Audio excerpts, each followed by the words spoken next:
I'll be recapping a Chinese Xianxia drama called The Starry Love. At the beginning of time, when chaos wanted to destroy the world, the immortals sealed it in Guishu, saving everyone. However, a sacred tree nourished itself with the power of chaos, bearing twin flowers that could absorb both purity and impurity. Threatened, the four realms united to destroy the twin flowers, but their essence survived. 10,000 years later, the twin flower reincarnates as a pair of twin sisters to the human realm emperor. Princess Qingque is the eldest daughter, who is considered a good omen and is treated well. However, Princess Yetan is seen as a bad omen and is shunned by both her father and her people. When they turn 18, they are expected to get married to their respective fiancés. Qingque is betrothed to the Heavenly Prince, while Yetan is engaged to the Void Crown Prince. In the Heavenly Realm, Heavenly Prince returns from his 1,500 years seclusion and his father informs him of his betrothal. Being a good son, he agrees.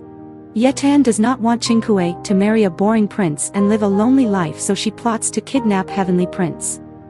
The people she hires end up attacking her, and in an interesting turn of events, the Heavenly Prince saves her and even mistakes her for Qingque.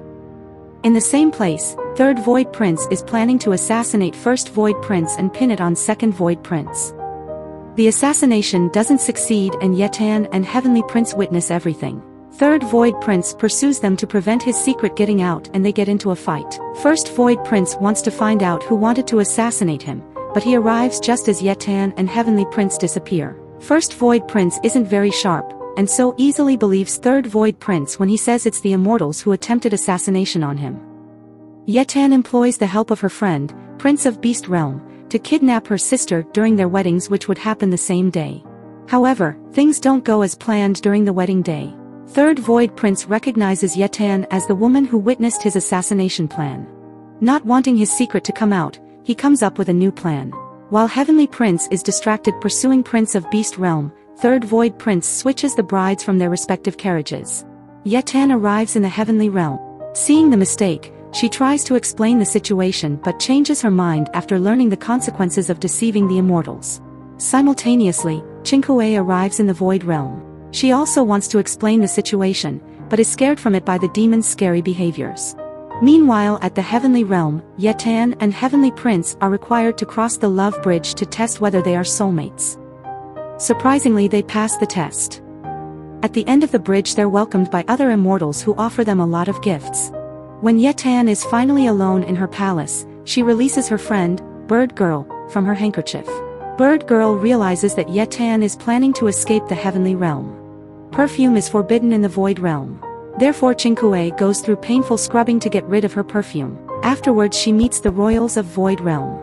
The first Void Prince is the king's favorite. The second Void Prince is the queen's favorite. And the third Void Prince is considered useless. Qingque also learns she will be married to the prince who will be decided as the crown prince. She is expected to drink a toss to the princes but realizes it's blood wine. She is repulsed but still takes a sip, which makes her sick. Third Void Prince pretends to be drunk to get Qingque out of this uncomfortable situation. While still in his act, he whispers to Qingque that he'll protect her and calls her by her real name. Qingque realizes he knows her real identity. Later on, they have a chance to speak. Third Void Prince lies to her that it's the second Void Prince who exchanged their carriages, and she believes him. Meanwhile, in the Heavenly Realm, Yetan is also set to meet the royals. Being willful, she wears a leg ornament on her head because she finds it beautiful. But when the Heavenly Emperor sees this, he's displeased. During the banquet, food is served and Yetan is excited to eat but realizes it is pure air. Heavenly Prince explains to her that immortals do not eat food. Feeling hungry later on, Yetan sends Bird Girl to find edible food for her. Bird Girl finds some fruits and Yetan can finally eat. It happens that Qingque and Yetan, being twins, they share pain. Yetan thinks about curving a message on her arm to communicate to Qingque, but is so scared of pain that she hesitates. Qingque is also thinking about it and sends the message first. Afterwards, Yetan goes looking for Heavenly Prince because she's desperate to leave Heavenly Realm. But something starts happening to her. Turns out the fruit she ate is an aphrodisiac. She can't control herself, so she jumps on Heavenly Prince, who also gets affected by the aphrodisiac from her kiss. Since Heavenly Prince is the star spirit, strong emotional changes would affect the weather. For a moment, Heavenly Prince indulges in the kiss, which causes thunder in the heavens. When Heavenly Prince finally controls himself, he turns Yetan into a nut. When she wakes up the next morning, she immediately thinks she slept with Heavenly Prince.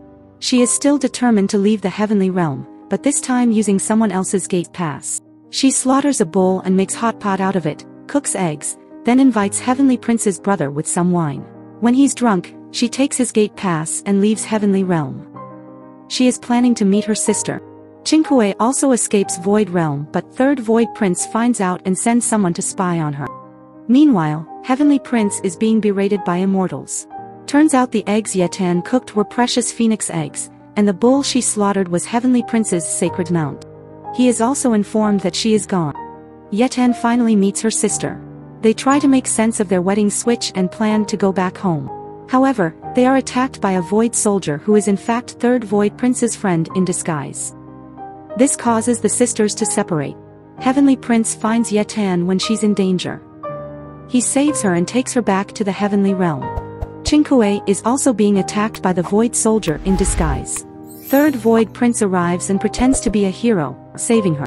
This causes the innocent Qingque to trust him more and believe that it is indeed the second Void Prince who switched her wedding carriage. As punishment, Heavenly Prince puts iridescent eyes on Yetan. This thing hurts her if she ever misbehaves. The friend of second Void Prince happens to witness Qingque and third Void Prince arriving together. He eavesdrops and finds out Qingque's real identity. Third Void Prince fights the enemy and secretly uses tricks to make him indirectly die under Qingque's hands. Qingque wants to plead guilty, but third Void Prince makes her faint. When she wakes up she finds out that third Void Prince took the blame for her and is being punished in a cave.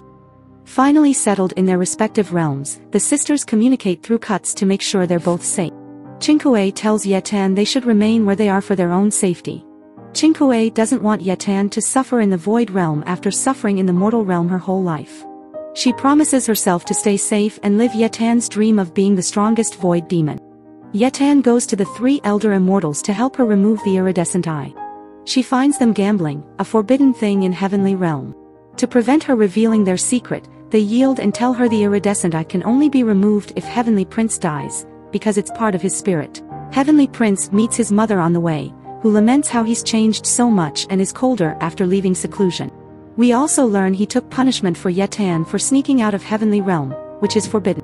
Yetan joins the three immortals in gambling and wins more than 6 million spirit beads. Since they can't afford, the mischievous Yetan takes all their treasures as mortgage. In the Void Realm, second Void Prince learns of his friend's death and wants third Void Prince to pay with his life. Qingque is worried about third Void Prince and therefore goes to visit him in the cave. Turns out the cave guards are his friends and he's actually not being punished but having a feast. To make his situation believable he asks his friend to beat him up. The cave guards refuse to let in Qingque. She desperately pleads with them, even offering all her jewelry. Third Void Prince is secretly observing this. Moved by her kindness he tells his friend to allow her in. The three immortals try sucking up to Heavenly Prince, asking him to remove Yetan's iridescent eye so that she can return their treasures. He figures it's Yetan's doing, and they have no choice but to confess their crimes. To make up for her shortfall, Heavenly Prince gives the three immortals his treasures. In the Void Realm, Qingque gets to see third Void Prince. She treats his wounds and thanks him for everything he's done for her. Heavenly Prince comes up with a plan to get back at Yetan. He prepares a mortal feast and lets the aroma travel. Yetan smells it and follows where it's coming from. Heavenly Prince says he's prepared it for her, but right before she digs in he stops her. Subscribe, like, comment, and share for more content like this. Bye.